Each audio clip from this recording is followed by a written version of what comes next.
look at the tape, what do you think was the toughest part for this defense today against Seattle's offense? I mean, we dug ourselves in such a big hole that it was tough, And then in that situation, they're just going to keep running the ball, and they're just, too many gashes here and there, too many explosive plays. When we did it right, it was, we got stops, but just too many plays where they had big gashes, and we'll watch the tape and we'll figure out exactly what we need to do better. But it's hard to win this league when you spot them 35 points. I mean, we gave them 3 scores on the first 3 drives, maybe 4 drives. I mean, you can't do that. As a defense, give them 21 points in the first half. It's hard to win. And then they had made those big plays on their defense. But I mean, we fought though. That's one thing I can say though is that nobody quit. We showed a lot of heart, but in this business, you can't put yourself in a hole like that. NFL, good teams are gonna find a way to exploit those. So we gotta be better. Fought to the end, 3 takeaways for the defense. Is this a game where you can look at any bright spots, or is this one of those games where it's hard to see that? Yeah, I mean, the only bright spot is that what kind of guys you have. A lot of guys who are gonna play to the end, but, I mean, I already knew that about our team. Like it was like new information, I'm just glad to see that, I know who my guys are, but, you can't win in this league when you're down 35-0. I mean, I don't care what kind of heart you got. It's just tough, and I mean, we try to believe, you try to, fight, but it's just a tough task, a tall task. So, I mean, at this point in time, it's like, okay, we learn as much as we can from it, we put it behind us, and keep it moving. We pretty much, our margin for error is officially 0. So, we got to almost be perfect going forward. But in this business, it's hard to operate that way. You just got to, go out there and just kind of stay present, stay in the moment, and fight with everything we have. This is a team that truly has not quit all season. As the most experienced player in this locker room, what is your message to the team to stay in it? I mean, the biggest thing is look at yourself in the mirror and ask yourself, what can you do more? What individually can we each do more of to put ourselves in better positions? And I mean, there's not really much more than that. I mean, it's football, right? Play football, Coach always says, star your role, but everybody got a job to do. Just do your job, And, I mean, let the talent speak for itself, just playing good, sound football. And so, I mean, you don't want to overreact on big losses. It sucks, but, at the end of the day, it's one loss, so we got to put it to bed, get back to work, and find a way to win next week.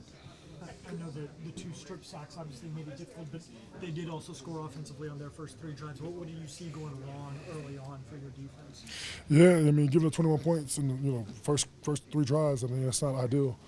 And it's just play here, play there. They had a couple of explosives, I mean, I watched the tape and figured out exactly what we did wrong, but it definitely wasn't the kind of ball we want to play.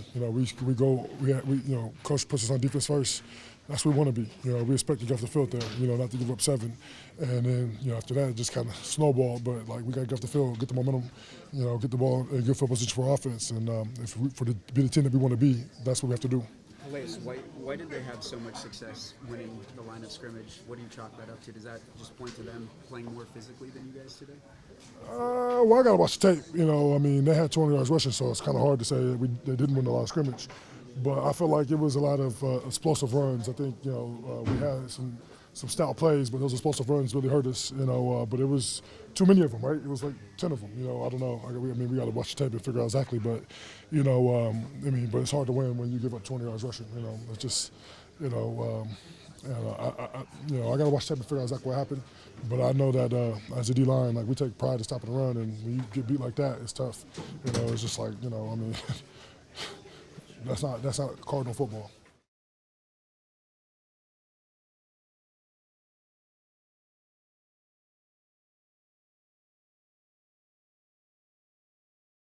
I think when you're seeing stuff like that that's starting to happen, you're not trying to let one mistake turn into 2 and 2 to 3. You're trying to focus on let's start to win this drive, no matter what. The sack fumble in the end zone twice. That's something that no one during the week, you mentally prepare for that. But it's one of those things that can come up in a game, which is rare, but it's something that came up.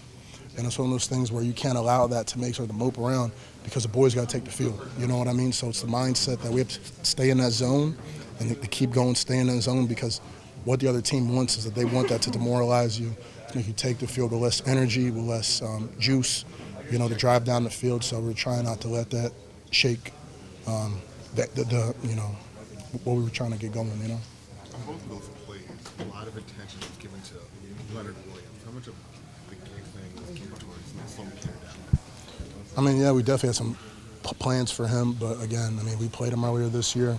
It's not like the entire game plan was just on him. They have other players that we respect too, but those two plays were unfortunate plays. Do you feel like those two did allow them to demoralize you guys and take away some of your juice? I'm sorry, could you repeat the beginning of that question? Those two plays you were saying, that's the defense trying wants to demoralize you, take away your juice. Do you feel like that did happen after those two? No, not at all, because offense is right back on the field. We really don't have enough time to sit there and be like, what just happened? Because after a touchdown, field goal, boys are right back out. So as soon as things we're talking to each other, to have that quick turnaround kind of mindset, you don't have time to sit there and feel sorry for yourself, because you got to take the field, you got to get in your stance, you got to do your job right back to it, So I don't think that was an issue. It seemed like a lot of their creative blitzes and sim pressures and stuff caused you guys some issues. What would you see that was, it's hard without looking at the tape, but would you see that was causing you guys issues with those things?